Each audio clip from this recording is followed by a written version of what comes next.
land of the big quarter. In fact, it's 400 and there is the site of the old post office and the site of the old primary school. And this is the road running from south to north, the only road that runs through the townland. Well, the main road that runs through the townland. And there's the site of Palmer's house, Carramore house.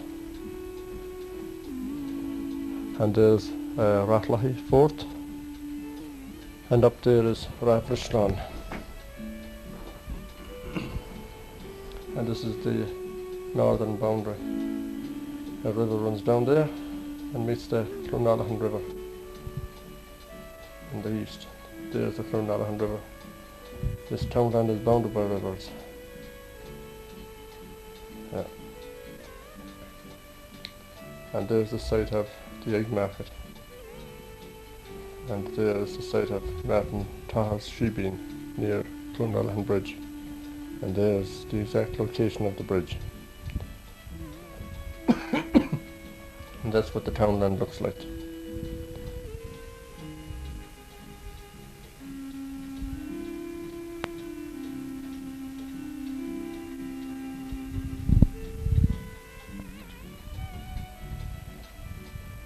And now we're about to move into the townland. Ahead of us is, over there is the townland of Carramore.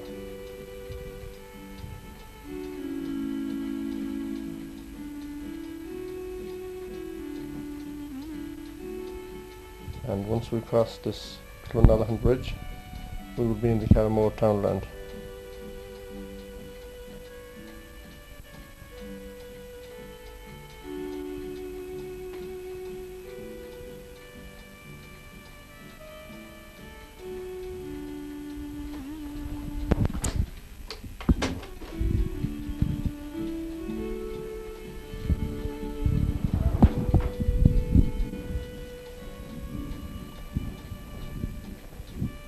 There's the townland and the townland boundary.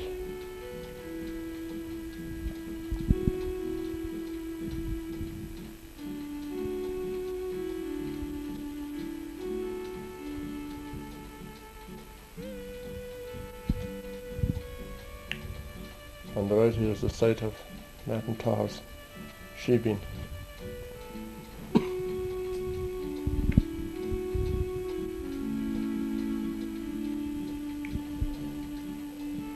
Coming up on the left now is the site of the old post office in ruins. On the left, there on the right is Lacan post office, or Carramore post office as it is called. Now on the left here is the site of John McPhee's house, and on the right there his dairy still stands.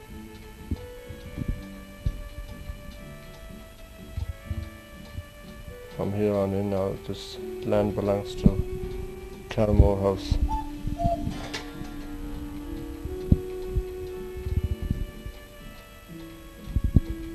And in this wall up here was a doorway used by the Fohill labourers that were employed here to move up to the big house.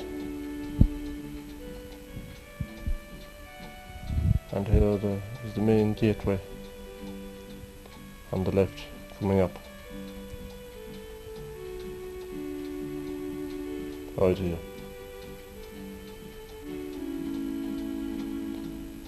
Now this road going up here is a new one.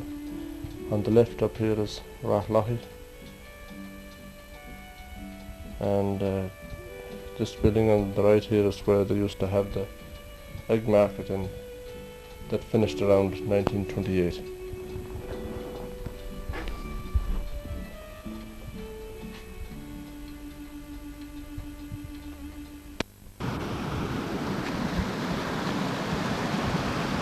This here is as far as Carramore townland boundary goes.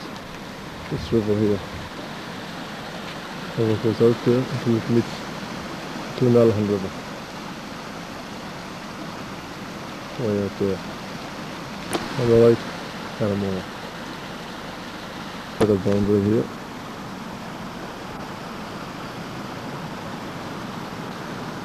And way up to the left there, where all the bushes are, that's Carramore.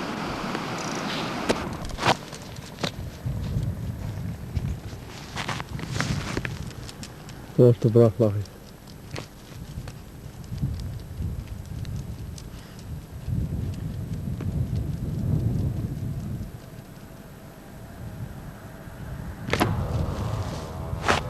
Up there I suppose are the swamplands.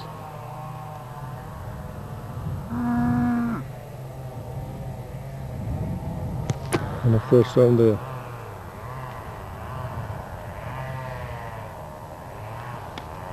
And this is the fort here of Bracklochy.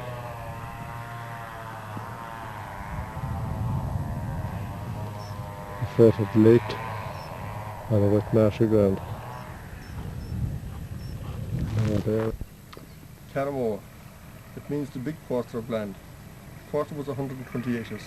This townland was 478 acres in size. It had 50 acres of uncultivated land, probably in the far west and east of the townland.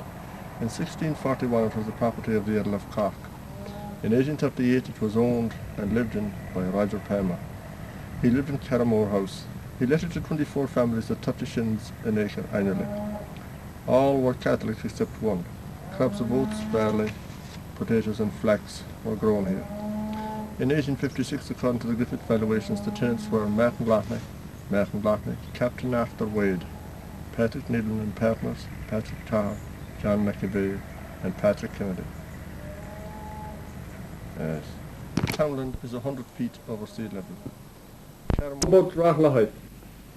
Oh, that was part of Palmer's estate. Yeah. It was part of Carramore Palmer. Yeah. And you heard the old story about Palmer, why the Palmer land was valued so dear. I think I told you before. No. When Palmer was an ambitious type of man, and he wanted a few.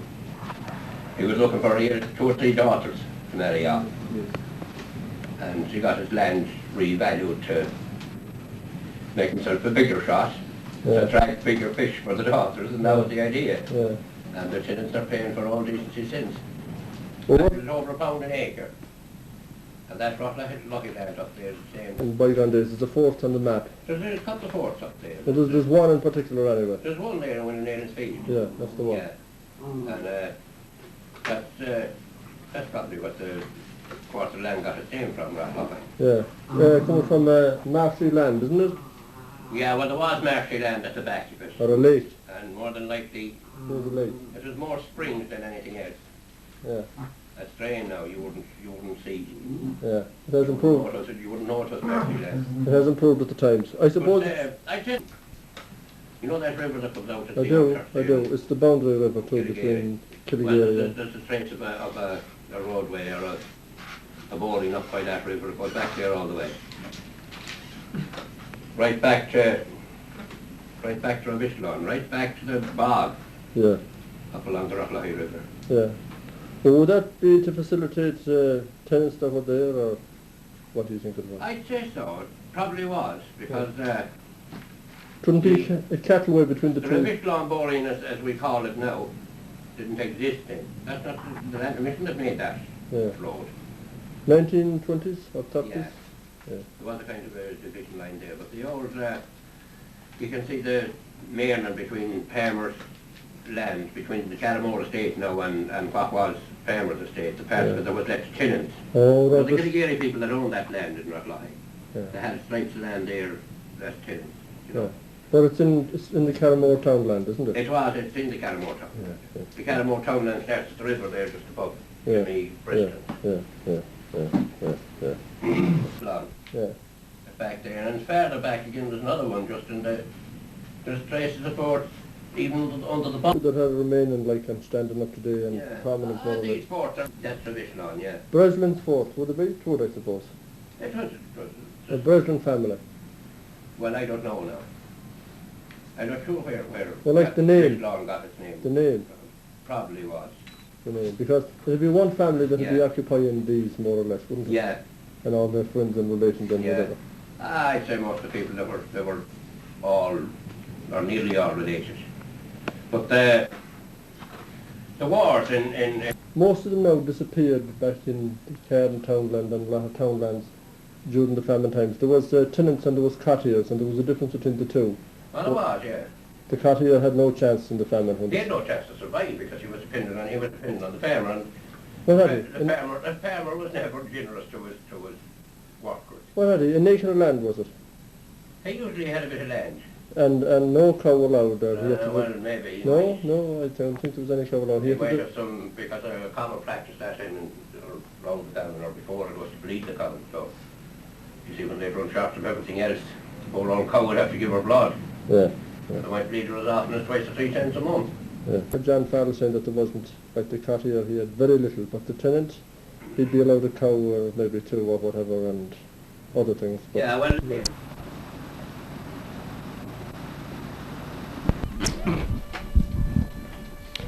And up ahead here on the left is the site of the egg market, where the ladies came, or the women of Paddy Mc Hale and all around, came with their baskets of eggs and exchanged them for groceries, which were housed inside in this shed here on the left.